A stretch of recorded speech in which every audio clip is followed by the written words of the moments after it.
Kesultanan Bima. Bima, sebuah kota di Pulau Sumbawa yang menjadi bagian dari gugusan kepulauan di Nusa Tenggara. Di kota ini, pada abad ke-17, berdiri sebuah kesultanan yang menjadi bagian dari penyebaran dan perkembangan agama Islam di Nusantara. Kesultanan Bima pernah menjadi besar di masanya dan jejak-jejaknya masih bisa ditemukan hingga sekarang. Di puncak kejayaannya, Kesultanan Bima menguasai seluruh wilayah di Pulau Sumbawa. Sebelum menjadi kesultanan, Bima adalah sebuah kerajaan yang menganut ajaran Hindu. Pada kisaran abad ke-11 Masehi, Pulau Sumbawa terbagi menjadi 6 wilayah. 6 wilayah tersebut meliputi Sumbawa, Tambora, Dompu, Pekat, Sanggar, dan Bima. Pada masa tersebut, Bima dikenal dengan nama Bojo. Ketika itu, masyarakat di Pulau Sumbawa umumnya menganut kepercayaan animisme dan dinamisme. Salah satu naskah otentik yang bisa dijadikan rujukan untuk melacak sejarah kerajaan Bima adalah Kitab Negara Kertagama. Dalam kitab yang ditulis oleh Empu Prapanca dari Majapahit tersebut, disebutkan bahwa kerajaan Bima telah memiliki pelabuhan yang besar. Negara Kertagama yang ditulis pada abad ke-14 Masehi menyebutkan bahwa kerajaan Bima dipimpin oleh Raja Mitra Indra Tarati, Raja ke-7 Bima yang berkuasa pada kisaran tahun 1350 hingga 1370 Masehi.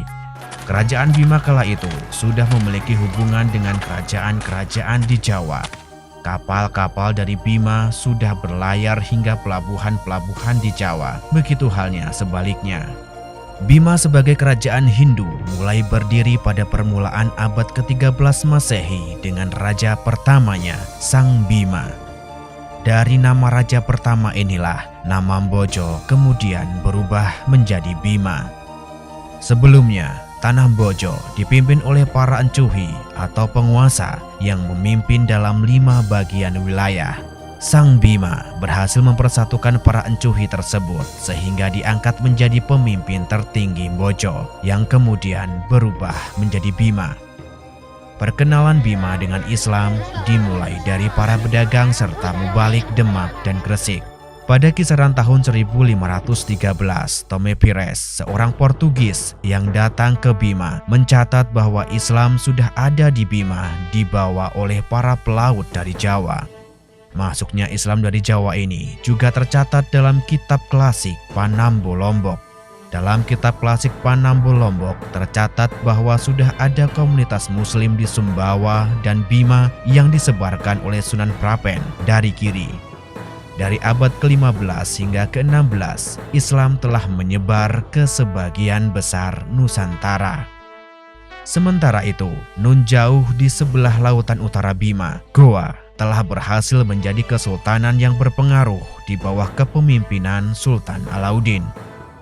Pemimpin Goa yang terdorong menyebarkan agama Islam di Nusantara kemudian mengutus khatib tunggal untuk berdakwah di Bima.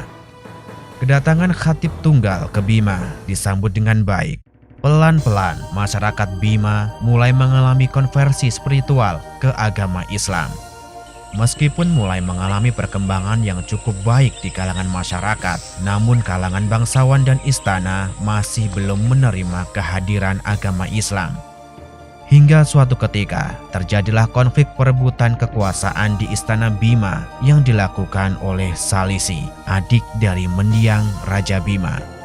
Perebutan kekuasaan itu mengakibatkan meninggalnya putra mahkota, Ruma Mambora.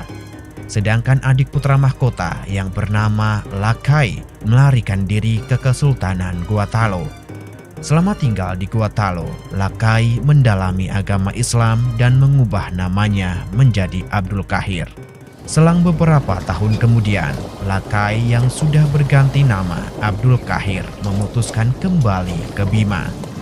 Dengan bantuan pasukan dari Sultan Alauddin, Abdul Qahir akan merebut kembali tahta kerajaan Bima. Selama tinggal di Goa, Lakai mendalami agama Islam dari para ulama. Lakai yang kemudian mengubah namanya menjadi Abdul Qahir menikah dengan adik dari permaisuri Sultan Alauddin. Pernikahan ini akan mempererat hubungan antara Kesultanan Goa dengan Bima. Setelah hampir 20 tahun tinggal di Goa, Abdul Qahir memutuskan kembali ke Bima. Sultan Alauddin memberikan bantuan pasukan yang mencukupi untuk merebut kembali tahta Bima. Salisi yang bergelar Ruma Mantawasi Peka segera mempersiapkan pasukannya mendengar kedatangan keponakannya dari Gua Talo. Kerajaan Bima pun dilanda peperangan. Sebagian rakyat Bima yang sudah memeluk Islam berpihak kepada Abdul Qahir yang merupakan pewaris sah tahta Bima. Peperangan tersebut berakhir dengan jatuhnya kekuasaan Salisi. Bima kemudian dipimpin oleh Lakai yang bergelar Sultan Abdul Qahir pertama. Tahun 1620, seiring naiknya Sultan Abdul Qahir pertama, maka Bima secara resmi menjadi kesultanan. Islam kemudian menjadi agama resmi negara. Pada masa-masa awal berdirinya, Kesultanan Bima merupakan fasal dari Kesultanan Gua Talo. Sebagai kerajaan yang berlandaskan agama Islam, maka Sultan Abdul Qahir membangun beberapa masjid. Masjid-masjid ini berfungsi sebagai pusat-pusat pembelajaran agama Islam. Upaya penyebaran Islam di Bima yang dilakukan oleh Sultan Abdul Qahir mulai menampakkan hasilnya. Pelan tapi pasti, seluruh Bima dan Sumbawa berhasil memeluk agama Islam. Selama berkuasa, Sultan Abdul Qahir pertama melaksanakan ajaran Islam dalam penyelenggaraan pemerintahan di Bima. Beliau mengucapkan Sumpah Parapi yang berisi sikap untuk menjalankan ajaran agama Islam, siap berkorban demi agama, rakyat, dan negerinya. Tahun 1640 Masehi, setelah 20 tahun memimpin Bima, Sultan Abdul Qahir tutup usia. Tahta Kesultanan Bima kemudian dilanjutkan oleh putra mahkota dengan gelar Sultan Abdul Qair Sirajuddin.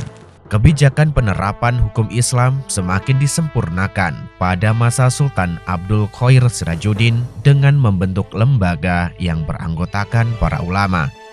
Sultan Abdul Qair Sirajuddin juga mewajibkan syarat-syarat yang sesuai dengan ajaran Islam bagi para pejabat dan pegawai istana. Penyebaran agama Islam di Bima juga dilakukan dengan pendekatan kebudayaan. Salah satunya adalah upacara Hanta Uapua. Sultan Abdul Qair Sirajuddin bersama para ulama menggunakan pendekatan kebudayaan dan kesenian agar masyarakat Bima lebih mudah dalam memahami serta menerima Islam. Kampung Ule, bagian pesisir Bima, disinilah untuk pertama kalinya upacara Hua Uapua diselenggarakan. Hua Uapua diselenggarakan sebagai penyambutan Maulid Nabi Muhammad. Sebagai pembawa ajaran Islam, Nabi Muhammad harus diperkenalkan kepada masyarakat Bima dengan cara yang mudah dipahami. Hanta Uapua diawali dengan rangkaian bunga yang di dalamnya terdapat kotak segi empat yang berisi 99 telur berwarna-warni. Jumlah telur ini melambangkan jumlah Asmaul Husna. Pada bagian tengahnya terdapat kitab suci Al-Quran. Puncak dari upacara Hanta Uapua adalah penyerahan kitab suci oleh ulama kepada Sultan Abdul Qair Sirajuddin. Penyerahan kitab suci ini sebagai simbol bahwa Sultan akan menyebarkan agama Islam dengan bantuan para ulama. Sultan Abdul Qair Sirajuddin kemudian menetapkan 3 hari besar yang harus dirayakan, yaitu Maulid Nabi Muhammad, Idul Fitri, dan Idul Adha. Penetapan ini dikenal sebagai Rawi Saramatolu Kalasambaa. Sementara itu, ketika Bima semakin memperkuat posisinya di Nusa Tenggara, situasi di Gua Talo semakin panas. Tahun 1660 Masehi, terjadi Perang Makassar yang melibatkan VOC dan sekutu VOC, yaitu Arung Palaka. Pada masa-masa Kesultanan Bima mulai memperkuat kedudukannya di Nusa Tenggara, situasi di perairan Gua Talo justru memanas. Dalam beberapa tahun pertempuran, armada Angkatan Laut Gua Talo tidak mampu mengimbangi kekuatan VOC dan sekutunya.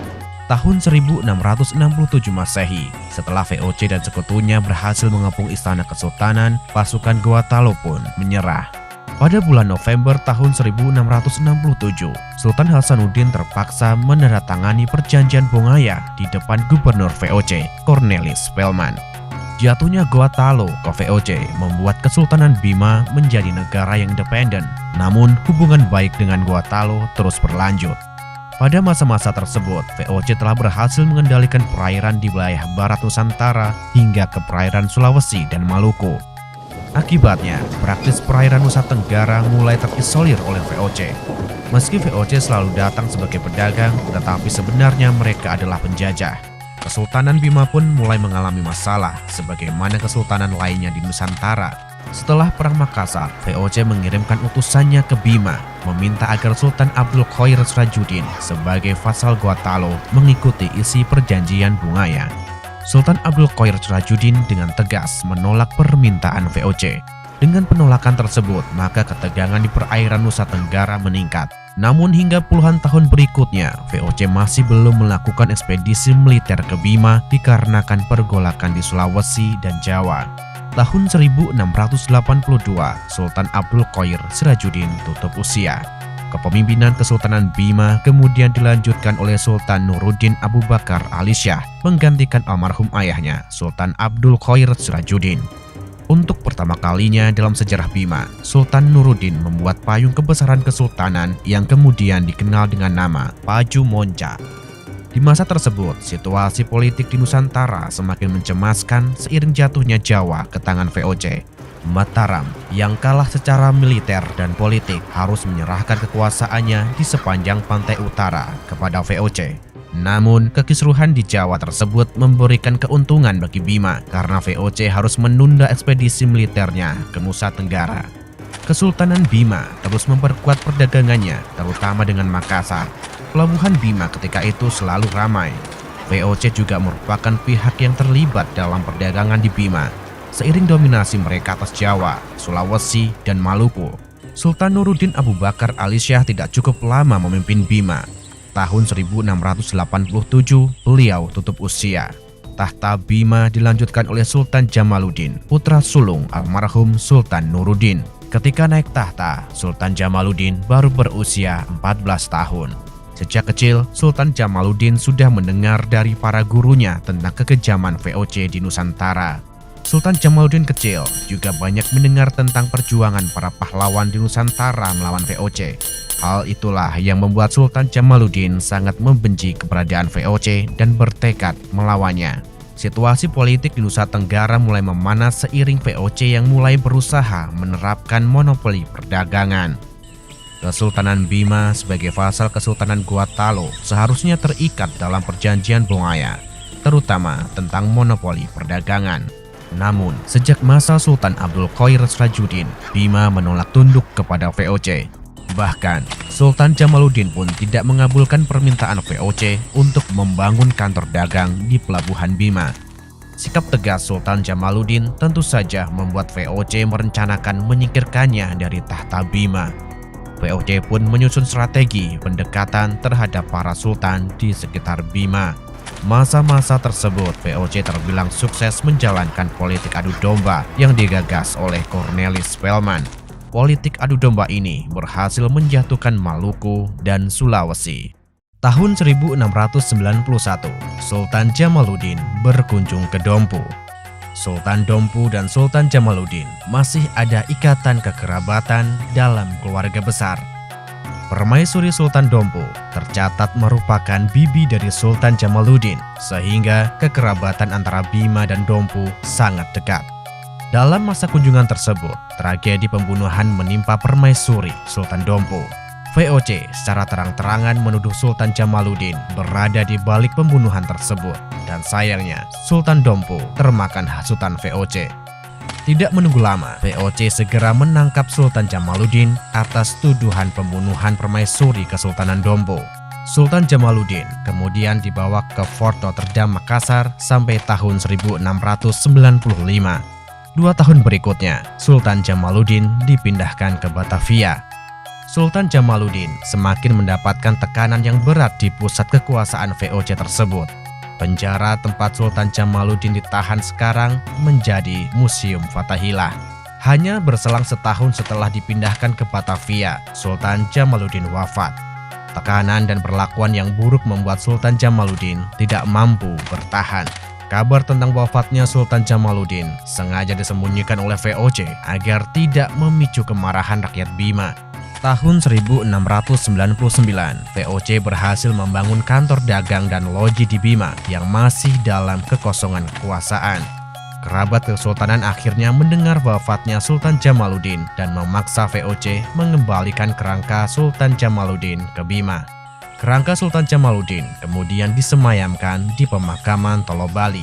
Sultan Hasanuddin, putra pertama almarhum Sultan Jamaluddin, naik tahta, melanjutkan kepemimpinan di Bima pada tahun 1699. Ketika Sultan Jamaluddin ditangkap, VOC berhasil menekan Bima untuk mengizinkan mereka membangun benteng di sana.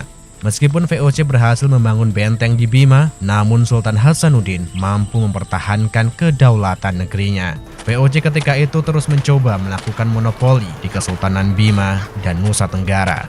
Sultan Hasanuddin menyadari bahwa VOC tidak hanya berusaha merebut monopoli perdagangan, namun juga ingin melakukan penguasaan politik mutlak terhadap Bima.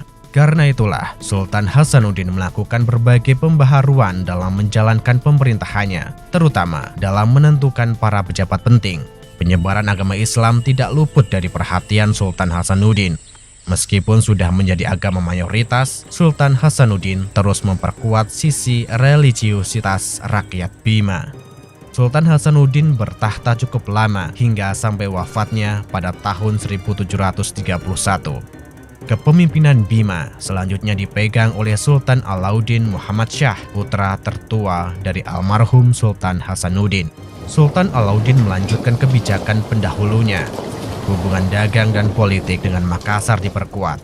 Meskipun secara politik Kesultanan Kuat Talu menjadi vasal VOC, namun para Sultan Bima terus menjalin hubungan bilateral.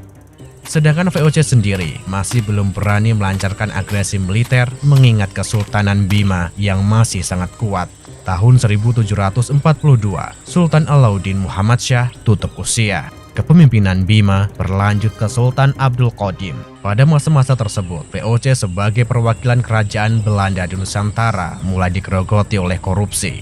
Untuk menyelamatkan VOC, para petingginya terus berupaya melakukan tekanan politik terhadap wilayah-wilayah yang belum ditaklukkannya, termasuk Bima. VOC yang mulai krisis keuangan tidak mungkin melakukan operasi militernya di Bima. Satu-satunya jalan adalah dengan melakukan kontrol politik terhadap Bima. Setelah memimpin Bima selama 31 tahun, Sultan Abdul Qadim tutup usia, tepatnya pada tahun 1773. Pergantian kekuasaan di Bima mencatat naiknya putri raja sebagai pemimpin. Sultanah Kumalasya memegang kepemimpinan di Bima, mewakili adiknya yang masih terlalu muda. Tahun 1795, Sultanah Kumalasya meninggal dunia. Kepemimpinan Bima kemudian dilanjutkan oleh adiknya, Sultan Abdul Hamid. Pada masa kepemimpinan Sultan Abdul Hamid, situasi politik Nusantara mengalami pergeseran seiring bangkrutnya VOC pada tahun 1799. Invasi Napoleon Bonaparte, Kaisar Perancis, ke penjuru Eropa daratan membuat Raja Belanda melarikan diri ke Inggris. Raja Belanda kemudian menyerahkan seluruh wilayah jajahannya ke Inggris, termasuk Nusantara. Pada tahun pergantian dari abad 18 ke 19, situasi politik Nusantara diwarnai oleh bangkrutnya VOC yang membuat wakil kerajaan Belanda itu tutup buku. Perancis yang ketika itu menguasai Belanda memutuskan VOC harus dibubarkan karena dihinggapi penyakit korupsi yang sudah kronis. Beberapa wilayah Nusantara yang sudah menjadi jajahan Belanda kemudian diambil alih oleh Perancis. Napoleon Bonaparte menunjuk Herman William Daendels sebagai perwakilannya di Batavia. Raja Belanda yang lari dari negerinya menyerahkan semua wilayah jajahannya kepada Raja Inggris. Namun, sampai beberapa tahun kemudian, Inggris belum mencapai Nusantara. Sedangkan perwakilan Prancis di Batavia masih dalam masa transisi dan persiapan perang melawan Inggris, sehingga belum mampu menyatukan semua bekas jajahan VOC. Prancis tidak lama mengendalikan Nusantara. Kekalahan Napoleon Bonaparte menyebabkan Nusantara berada di bawah penguasaan Inggris berdasarkan Konvensi London. Inggris menunjuk Thomas Stamford Raffles sebagai pemimpin tertinggi di Nusantara mulai dari tahun 1814. Bulan April tahun 1815, Kesultanan Bima digoncang peristiwa besar yang tercatat dalam sejarah dunia. Gunung Tambora meletus dengan hebatnya.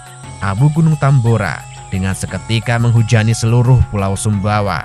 Awan panas Gunung Tambora meluluh lantakkan Pulau Sumbawa, tidak terkecuali Bima. Korban jiwa ketika itu mencapai hingga ratusan ribu jiwa.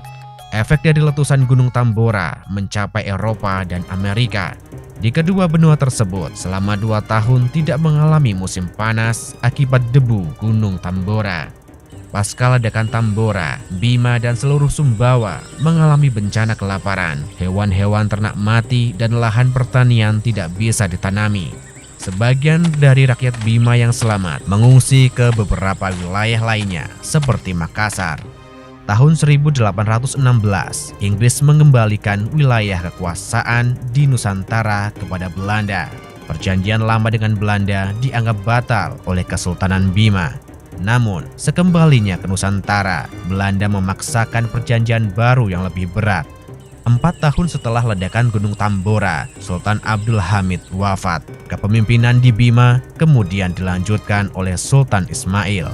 Sultan Ismail harus bekerja keras melanjutkan kinerja Sultan sebelumnya untuk segera memulihkan Bima. Pelan tapi pasti, kondisi Bima mulai agak membaik setelah bencana Gunung Tambora.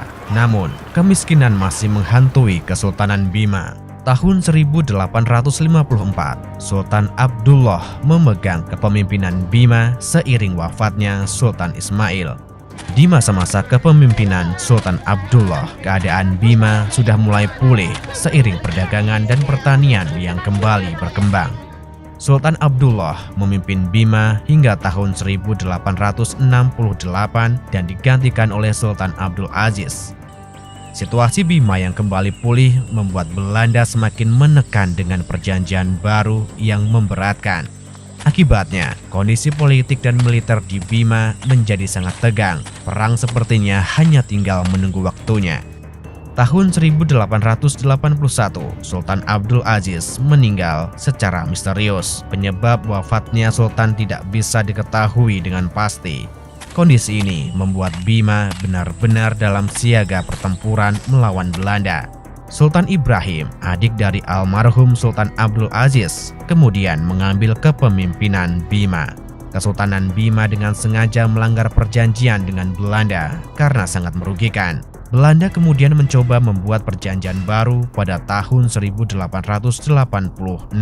Perjanjian baru tersebut menuntut Bima menyerahkan beberapa wilayahnya kepada Belanda. Sultan Ibrahim tentu saja menolak tuntutan Belanda. Selain itu, Belanda juga menuntut perubahan struktur pemerintahan Kesultanan Bima. Hingga akhirnya, Bima tidak memiliki pilihan selain mengumumkan peperangan. Perang Bima pun berkecamuk. Sultan Ibrahim memilih aksi militer daripada memenuhi permintaan Belanda. Perang yang berlangsung beberapa lamanya tersebut berakhir dengan mundurnya pasukan Kesultanan Bima. Belanda yang lebih unggul dalam persenjataan berhasil mengatasi perlawanan Bima. Sultan Ibrahim pun terpaksa menyetujui perjanjian yang diusulkan Belanda. Kesultanan Bima secara penuh menjadi taklukan Belanda. Tahun 1915, Sultan Ibrahim tutup usia. Kesultanan Bima selanjutnya dipimpin oleh Sultan Muhammad Salahuddin. Pada masa-masa tersebut, Belanda sudah berhasil menguasai hampir seluruh wilayah Nusantara. Hingga kemudian kekuasaan Belanda di Nusantara berakhir seiring kekalahan mereka dari Jepang. Jepang tidak lama berkuasa. Tahun 1945, Jepang yang kalah dalam Perang Dunia Kedua menyerah kepada pasukan sekutu. Tersingkirnya Jepang kemudian dimanfaatkan oleh para pemimpin bangsa untuk memproklamasikan kemerdekaan. Sebuah negara baru berdiri dengan nama Republik Indonesia. Sultan Muhammad Salahuddin mengambil keputusan mengintegrasikan Kesultanan Bima ke dalam Republik Indonesia. Tahun 1951, Sultan Muhammad Salahuddin tutup usia. Beliau tercatat sebagai Sultan terakhir Bima dan dimakamkan di Pemakaman Karet, Jakarta. Kesultanan Bima merupakan sedikit dari kerajaan di Nusantara yang berhasil melakukan suksesi kepemimpinan secara mulus. Tidak pernah terjadi konflik keluarga dalam transisi kekuasaan selain melawan VOC dan Belanda. Jika Anda suka video kami, jangan lupa untuk subscribe, like, dan memberi komentar. Nyalakan loncengnya agar mendapatkan notifikasi dari video terbaru kami. Terima kasih.